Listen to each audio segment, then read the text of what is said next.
Dari tayangan tadi membuat kita semakin sadar apabila kita ingin ibadah kita diterima, maka kuncinya salah satunya adalah dengan ikhlas melakukannya.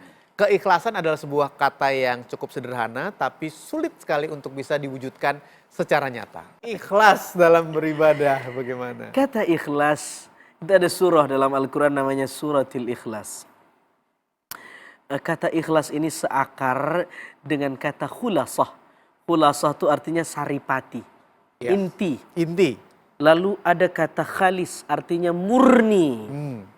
Orang tidak akan mungkin bisa ikhlas kalau tidak murni niatnya. Hatinya. Hatinya, niatnya, motifnya. Kalau motifnya cacat, mesti tidak ikhlas nih orang. Mesti riya nih, mesti sum'ah. Dia beramal bukan karena Allah, tapi karena ulah. Karena ingin dilihat. Oh, oke. Lalu kemudian kata ulama menarik tuh, surat Al-Ikhlas. Disebut Al-Ikhlas padahal tidak ada kata ikhlas di dalam surah itu. Qul huwallahu ahad, Allahus samad, lam yalid wa lam yulad wa lam yakul lahu kufuwan ahad. Tidak ada kata Al-Ikhlas. Iya. Tetapi disebut ikhlas. Itulah makna ikhlas. Dia tidak memikirkan dia dapat panggung atau tidak. Dia diapresiasi orang atau tidak. Yang jelas dia murni beribadah karena Allah Subhanahu wa taala. Orang yang tidak ikhlas riya. Imam Ali bilang orang riya itu ciri-cirinya 3. 1, yaksalu idza kana wahdah. Kalau dia sendirian dia malas ibadahnya. Yang kedua, yansyatu idza kana finnas. Sebaliknya kalau rame orang dia semangat. Salatnya panjang. Rame. Lagi sendiri Pendek. pendek. Buru-buru. Ini saya sedang ngomongin diri saya sendiri nih, Mas Ilbram. Iya. Yang ketiga, Suratnya diganti. yazidu fil amal wa yanqus yazidu fil amal idza uthniya alaihi wa yanqusu idza dzum. Dia tambah porsi ibadahnya kalau dipuji orang, cakep banget nih Bang Haji ini sedekahnya bukan main dah. Ditambah tuh. Tambah. Tapi begitu dihina, dikritik, diomongin, dia kendor amalnya. Ini mari kita ukur, bukan saya ngomong, Imam Ali. Mari kita ukur omongan Imam Ali ini, lalu kita ukur ke diri kita. Kira-kira ukuran Imam Ali ini kena nggak ke diri kita? Kalau kena kriterianya, berarti kita salah satu orang yang hipokrit, munafik dalam beribadah, boleh jadi tidak ikhlas. Boleh jadi. Karena itu ini momen kita memperbaiki itu. Tajdidun niat, memperbaiki niat. Gusan, silakan. Menurut saya ikhlas itu sangat ilahiyah ya. Sangat tauhidiyah. Maka al-ikhlas itu isinya kan juga mengesahkan Allah, menyatukan Allah dan artinya tidak ada satu lain kecuali Allah itu sendiri. Ketika kita bicara ikhlas, maka fokus dan epicentrum dari semua ibadah kita itu larinya ke sana. Nah, ini yang pemahaman ikhlas yang sebenarnya.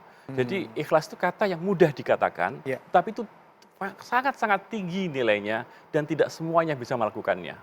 Maka bagi orang yang bisa mencapai kata ikhlas yang sempurna, maka insya Allah dia pasti dekat dengan Allah Subhanahu wa taala. Masya Allah. Ini betul-betul berat. Ikhlas itu berat karena ikhlas itu tidak berbatas, ikhlas itu tidak ada transaksi, ikhlas itu tidak ada kompensasi. Oke, mulainya dulu deh. Ya. Gus, kan kalau ikhlas seutuhnya itu berat sekali, tapi kan ada tahapan-tahapannya menuju ikhlas seutuhnya. Dalam beribadah nih mulai dari mana? Awali dengan lillah, awali dengan semua ini karena Allah. Itu saja kuncinya. Kalau misalnya kita beramal sesuatu itu, tapi yang kita ingat hanya Allah, maka itu adalah awal dari ikhlas itu sendiri. Dan tidak usah dengerin omongan orang.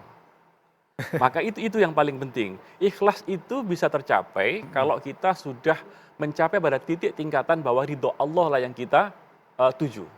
Saya mungkin beberapa kali saya ulangi lagi, Allahumma anta maksudi wa ridhoka matlubi a'tini mahabbataka wa ma'rifatak.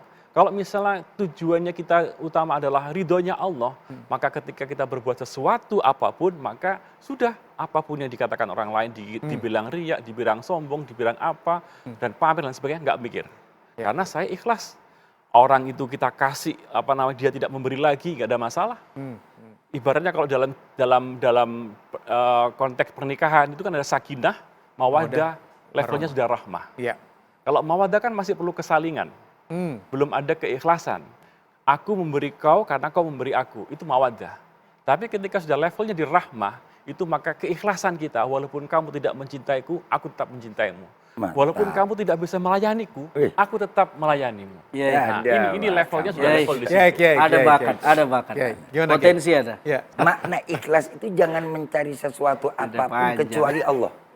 Iya. Iya, iya, iya. Kecuali Allah. Iya, iya, iya. Kalau masih ada mencari kepentingan A, kepentingan B, kepentingan C, ikhlasnya ketahuan terbagi dua tuh. Iya. Kalau orang udah yang namanya inni wajahtu wajhiya lilladzi fataras samawati wal ardh, udah tahu wajah dia. Yang dihadapkan wajah dia hanya kepada Allah. Hanya satu orientasi, satu tujuan. Oh, insya Allah nggak bakal dia berpaling kepada yang lain. Iya. Nggak bakal mau cari ini, cari itu. Dia ibadah bukan cari minta keuntungan. Dia ibadah bukan cari yang namanya minta tambahan. Dia ibadah bukan yang namanya minta untuk naik pangkat, jabatan, kedudukan. Kadang kan kita begini. Ya bukan berarti nggak boleh kita meminta kepada Allah tentang duniawi. Ya. Silahkan kata Allah. Ya. Tapi jangan kambing hitamkan ibadah. Maksudnya gimana? Nah ini. Contohnya. Contohnya. Ada orang berzikir, berwirid, minta baca doa segala macam. Mintanya buat duniawi. Oh. Ya. Iya. Zikirnya nggak ikhlas berarti. Zikir. Iya, Nggak jadi ikhlas, oke, bukan. baik. Habis ini kita lanjutkan lagi. Ya. Salah satu tantangan untuk bisa menjadi seseorang yang ikhlas itu berat cobaannya. Apalagi di era sosial media seperti sekarang. Masya Allah. Banyak Allah. yang kita lakukan, kita posting, mungkin sekedar beribadah, tapi diposting dengan harapan mendapatkan pujian, Nah, itu Ya, mencari dibilang lebih ini. baik, dan Ya. lain-lain. Ini akan kita bahas sebentar lagi. Ya. Jangan kemana-mana.